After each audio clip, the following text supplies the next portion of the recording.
welcome to Car Shenanigans. I took my Boxster to Castle Combe on the weekend and it's not fared up too well, so I'm going to have a look at all the problems that have cropped up in this episode.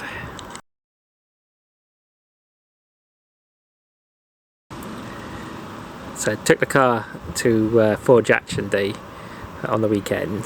That it's a car show, and then they got 15-minute track sessions, and I booked one of those. The car performed really well on track, but it lasted about 5 laps, and then I was hitting the a rev limit of 4,000 RPM. So when I had a look at the logs, it's showing it's running lean, so it was like a lean boost cut sort of thing to keep the engine safe. So I got that issue to look at, possibly fuel pump, maybe it's sort of dying a death, I'm not sure. The other issue was when I got home about a mile away from my house, I noticed a knocking noise, like a hollow knock coming from the driver's side rear suspension, and looking at that I've got a feeling it looks like there's oil in the arch liner, so I got a feeling that is maybe a broken shock absorber. They're new as well, yellow speed Club Sport coilovers, so I'm gonna have to have a look at that. Then the other thing I noticed is there's about 4 or 5 spots where oil is dripping down, so I got a pretty major oil leak on the engine. Not brilliant. I've got a feeling this CV boot is damaged on the driver's side rear, so whilst the car was rapid when it's running, it's got a lot of issues to sort out now. So I'm going to get into my garage and try and work out what's gone wrong and what it needs to put it right. Hopefully nothing major. The main thing, I forgot the main issue, is bank 2. So that one there is smoking really bad at idle. So I was at the car show, and when I'd run the engine there was plumes of smoke coming out the back of it, but as soon as you put your foot down it clears up. So the fact this one bank and not both banks makes me think maybe one of the turbos that have only just been fitted and were rebuilt, maybe one of those is not long for this world. So I'm not going to be happy if that is the case. So I'm going to have a look at the breather system, have a look at that, because I noticed it spilt a bit of oil out at the top of the breather. So again, that's another issue. So I'll get in the garage and have a look. So it's looking really grim under here. Got oil on the bottom of the sump. Let's see. I can see a spot under the cylinder head where the valve, where the cam cover sits. I think that's leaking. Just see like there's spots of oil everywhere. The under tray has obviously collected a load.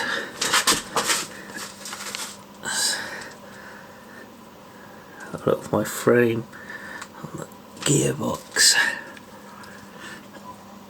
Turbo drain caked in oil. That's the turbo is smoking as well. It's quite frustrating considering I pulled the engine out to fix oil leaks.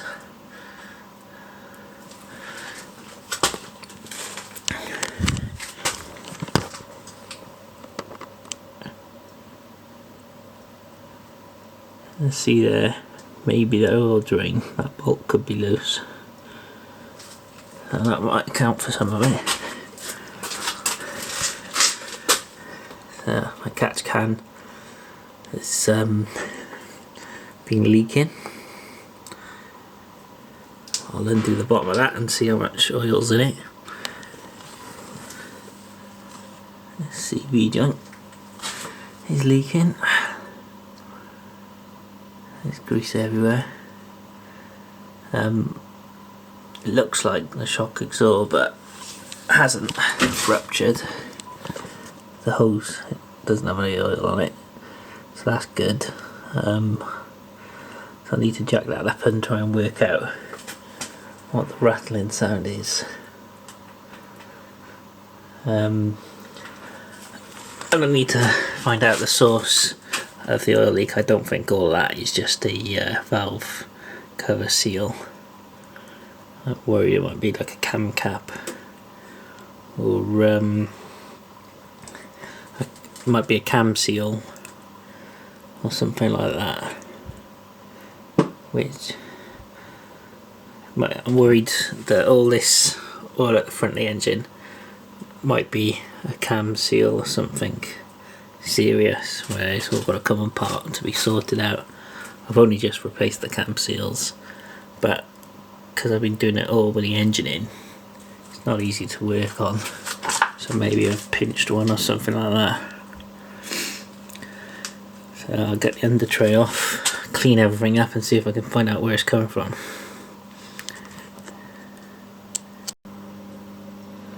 This under tray tells a story. That's a major oil leak there. So now I need to find out the cause. I took the drain plug out of my catch can, and it was mainly water that came out. You see this milky rest mixed with oil.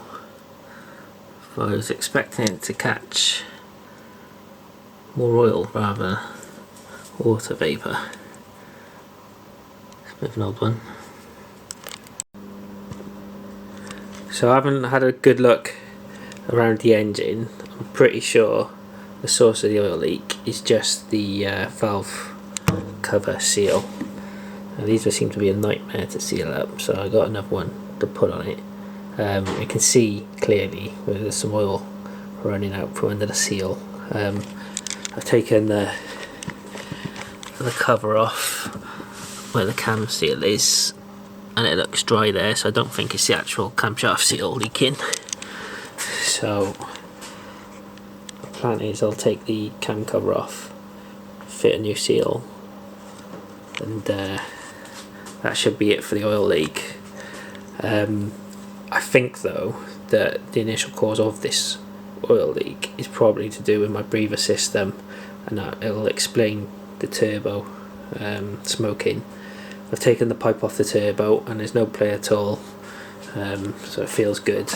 So I think I'm venting to the atmosphere currently, and I think I'm going to have to plumb it back into the intake, so it's pulling a vacuum on it rather than just releasing the pressure into the atmosphere, because I think that's probably the cause of these oil leaks, and I'm absolutely sick of fixing oil leaks on this car now.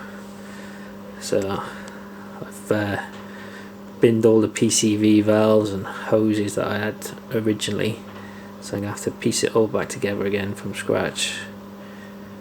But that is going to be my new plan, I think.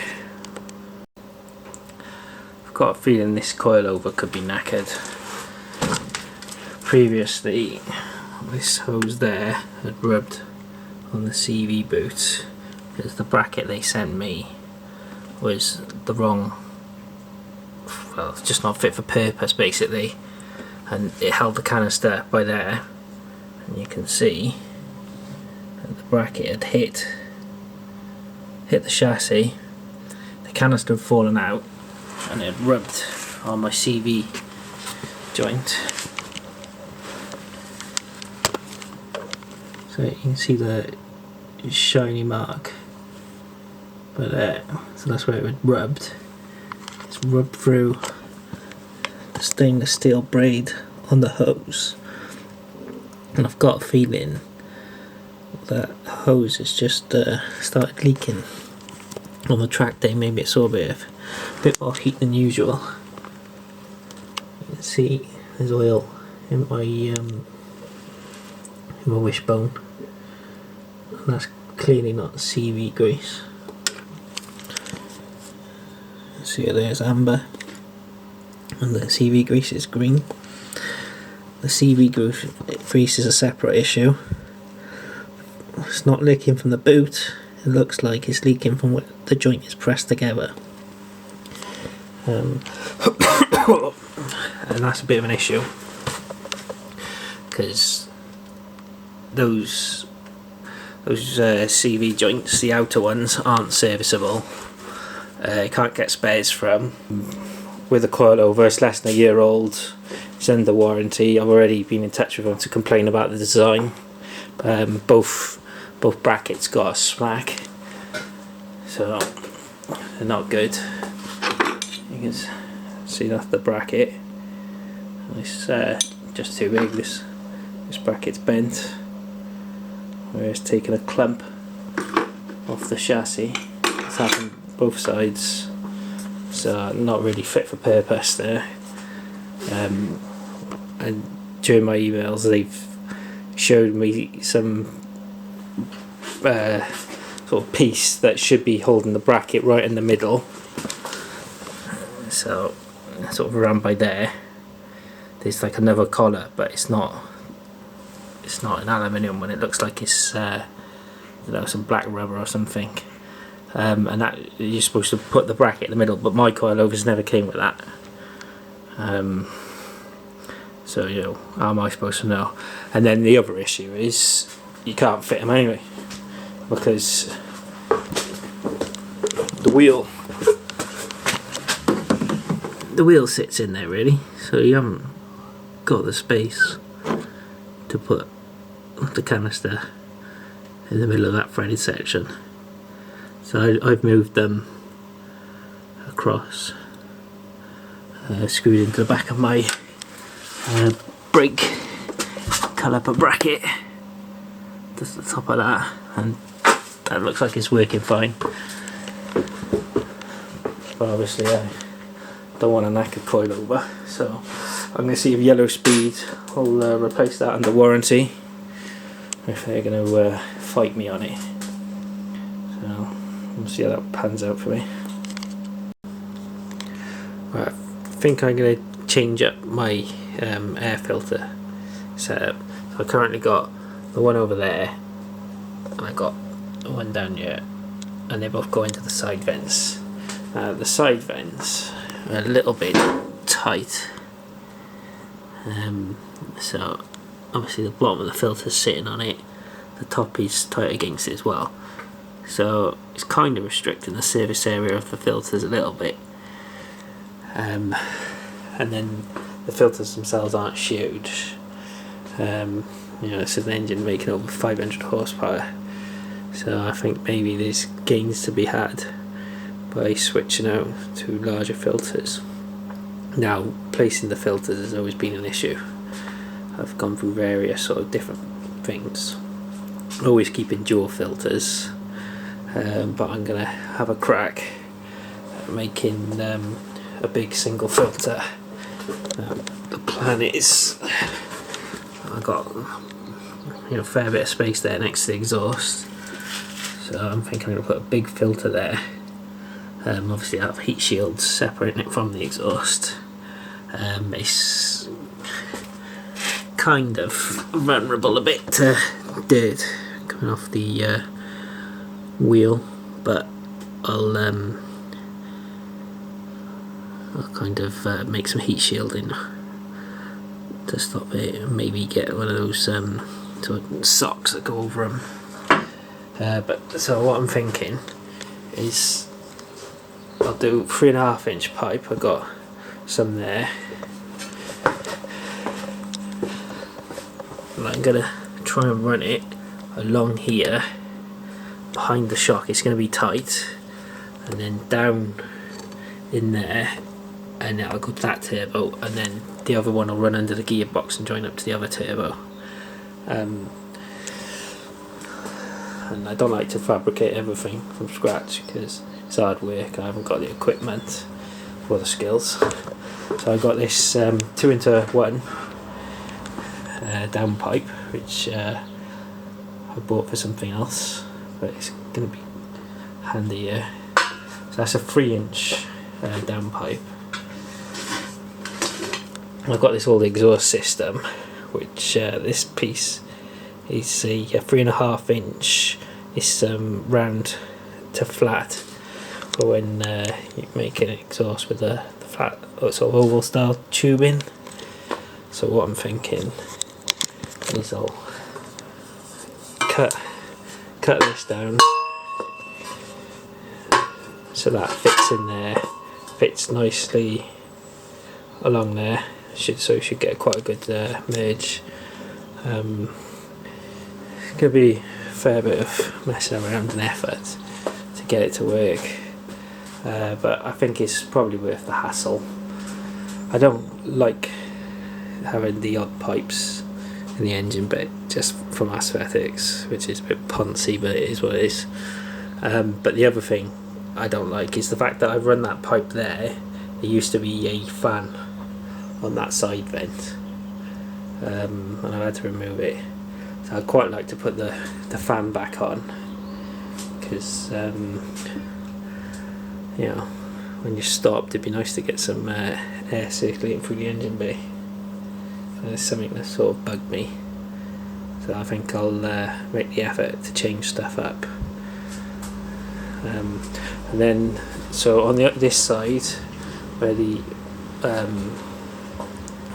so the equivalent of where the air filter was, I'm going to put a oil cooler there, because on track my oil temperature got up to 120 degrees, and that was only after a couple of laps before I had a problem. I had to stop. So it's going to need an oil cooler. Not surprising really.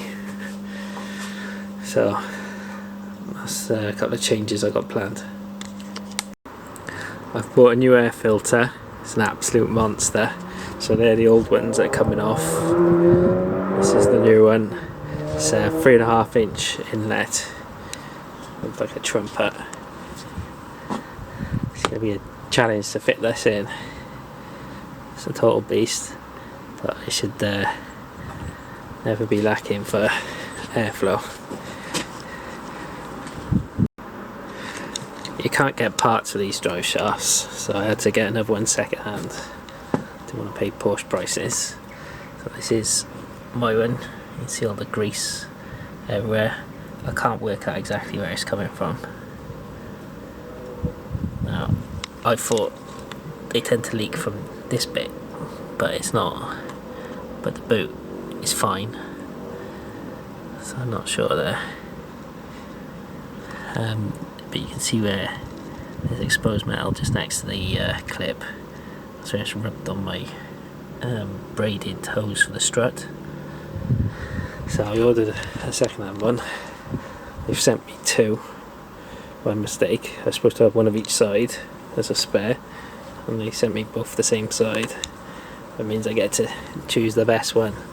See, this one's got corrosion under the paint, so I think I'll go for that one. That's looking in better condition.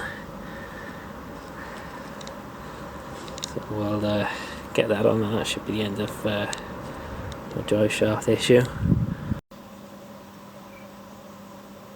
So you can see there that the hose has split and it's leaking fluid.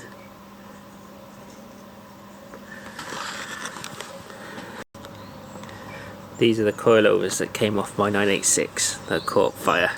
I'm pretty sure they'll swap over to a 987. Just got to change this bottom bracket around. They're a different model. They haven't got the external reservoirs. That one is looking a little bit damaged. You see the boot is melted. So I think I'm just going to replace the one, just as a temporary measure to keep the car rolling. And I'll sort out like the warranty repair on the other one. Hopefully there's no issues with that.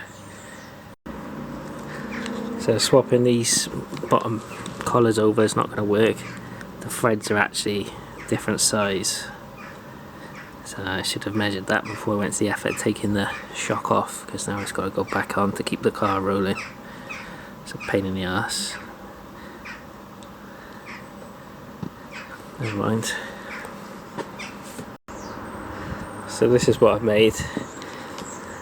Big old air filter, 3.5 inch pipe, and it splits into 2.5 inches, and there's going to be silicone hoses on those, and then more 2.5 inch pipes taking it to the turbo, taking it to the turbos. So this is the intake all finished.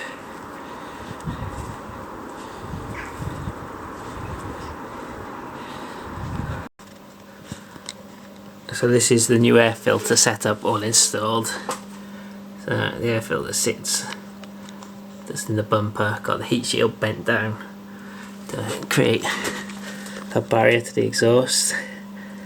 It sits in there quite nicely. I've wrapped a I don't know what they're called, they're like dust covers or ring covers around the bottom half of the filter, just to stop it picking up too much crap off the tyres, because it will.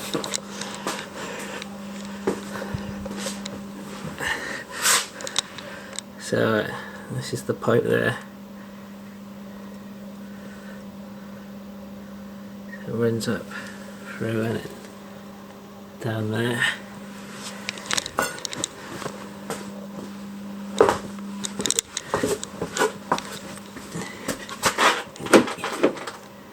You can see it's not a huge gap for the subframe. It just goes under the turbo and around. The other pipe goes straight up into the turbo, go across and then up and into the turbo. It's all very tight, but it just about works. So I'm quite pleased with how that's come out. Height wise, slightly lower than the subframe just as it goes under the turbo. That's no big deal. So my previous system wasn't working how I had it previously. I had the 3 breathers from the engine going into this pipe, into the catch can, and then just out of the filter on the top. And I don't think that was able to release enough pressure. Need a bigger can, bigger hoses, probably 3 separate hoses. So rather than having a huge vent to atmosphere system, I'm going to try something else. So coming back out of that can now, we've got a Y, and then one side goes to a one-way valve, which is then plumbed into the exhaust there. Now initially I had all of the breathers going into the exhaust, and just at idle the turbo started smoking, so it wasn't pulling a vacuum. So the other part of that Y now goes back up into the engine bay.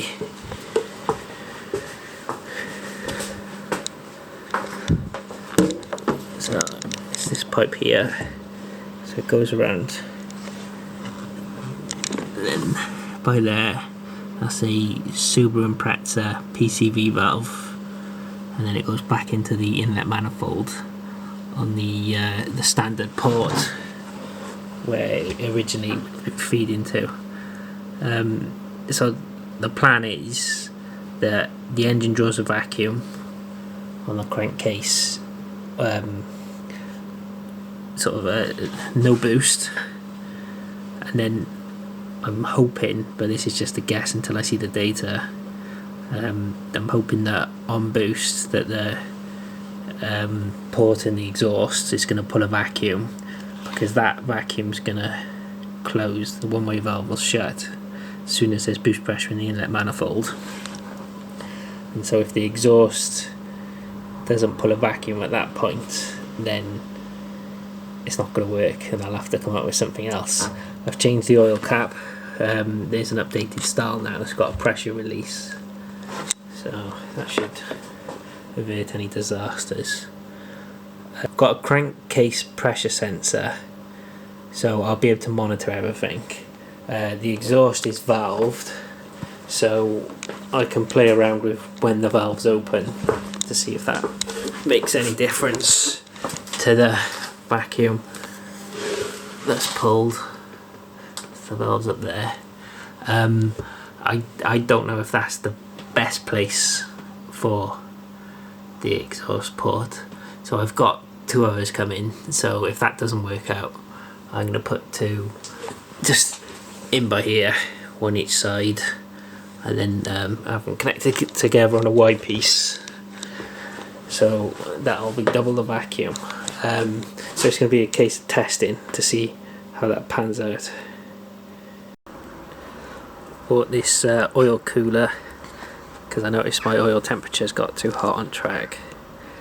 It's got a thermostat in it, so it won't overcool the oil. It'll get up to temperature before that opens. First thing I noticed is that is way too small for the oil filter, so I'll have to get a different oil filter to fit that. So the plan is I'm going to install this in the rear by the wheel.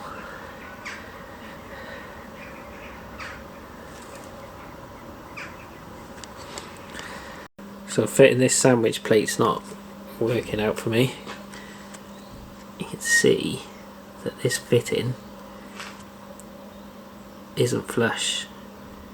Basically there's not enough length exposed to screw onto the car.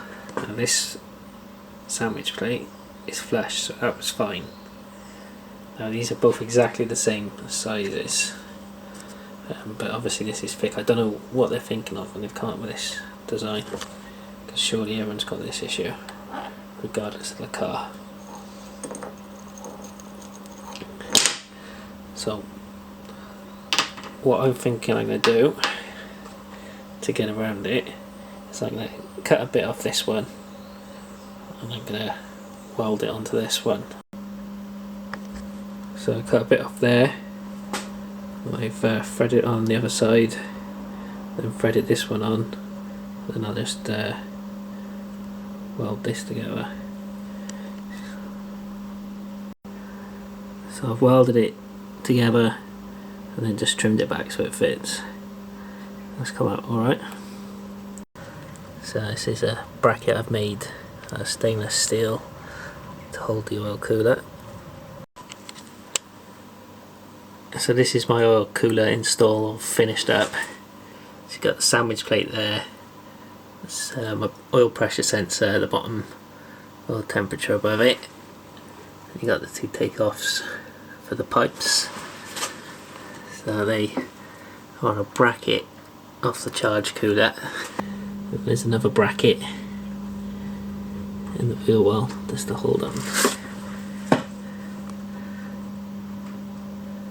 And they go.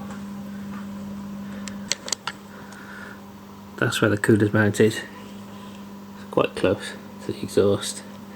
It's on a bit of an angle. I want it so you can't see it poking out the bottom.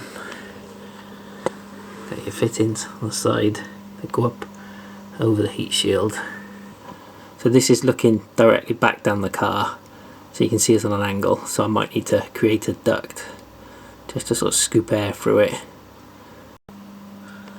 So I decided I'm best off to make an air duct now rather than wait and see. May as well just try and get it right the first time. So that's my duct. Yeah, decent clearance for the tyre. That should protect any stones flicking up off the tyre. A little scoop on the front to draw a bit of air in.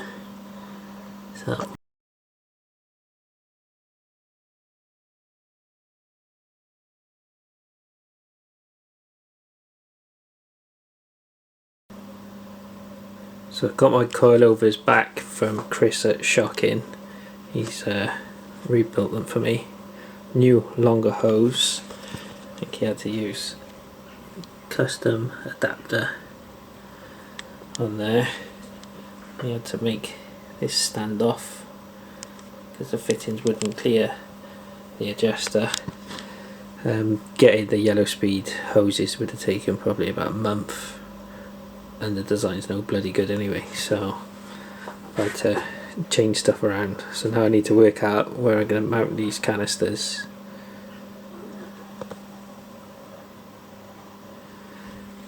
This canister, so just using the ABS sensor and then the ABS sensor plug threads to mount some P-clips that hold the canister securely, then up and around, touching nothing, cable tied to that wire just to hold it out of the way. I've put a plastic sheath on it to protect it from rubbing anything, cable tied again then to keep it out of the way of the wheel, and we got a P-clip that holds it tight so that I got a good distance from the bottom of the hose and the CV joint, so that's rigid so it won't move. So it's all getting very tight under there with my new air filter pipe, so not much space left, but I think that should be a good solution. It's not too close to the disc, and there's a heat shield on the back of the disc there as well, so don't expect any issues there with heat. So that's how it's going to be. It's taken me a while. I think I've fixed all the issues that cropped up on the track day, so I need to get some oil in it and then I'm going to go and take it for a drive. Thanks for watching.